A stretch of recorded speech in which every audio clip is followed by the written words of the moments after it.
अस्सलामुअलैकुम दोस्तों, मेगा सोफ्टी पाप नगर जंजईंदा नई एपिसोड्स में छा थींदो आहे, छा थियण वारो आहे।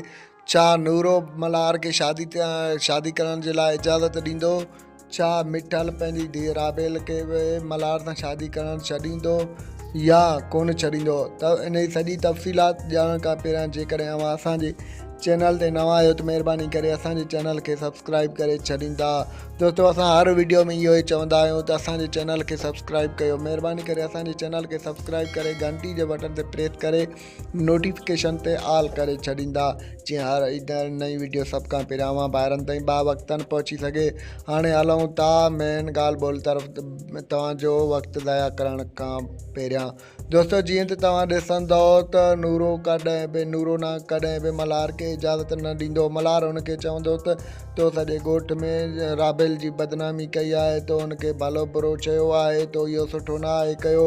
नूरो हुनखे चवंदो त न पुट राबेल आहे ईअं, त हुन ते सारंग बि हुनखे चवंदो त चाचा नूरो तूं सफ़ा ग़लति आहीं, तोखे ईअं करणु न घुरिजे। ॿिए तरफ़ तव्हां ॾिसंदव त मिठल बि राबेल खे चवंदो त तूं मल्हार खे विसारे छॾ, मल्हार सां हाणे तुंहिंजी शादी कोन थींदी।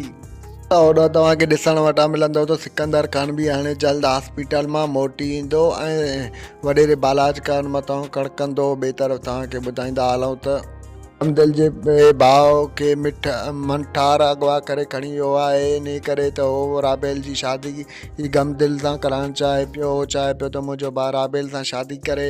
जीअं त तव्हां ॾिसंदव त वहाब जे मथां वॾेरो बालाज ख़ान तमामु घणो ज़ुल्म कंदो। उहो बि इन ॻाल्हि खां फिरी वेंदो, पोइ गमदिल बि हुन सां शादी कोन कंदो।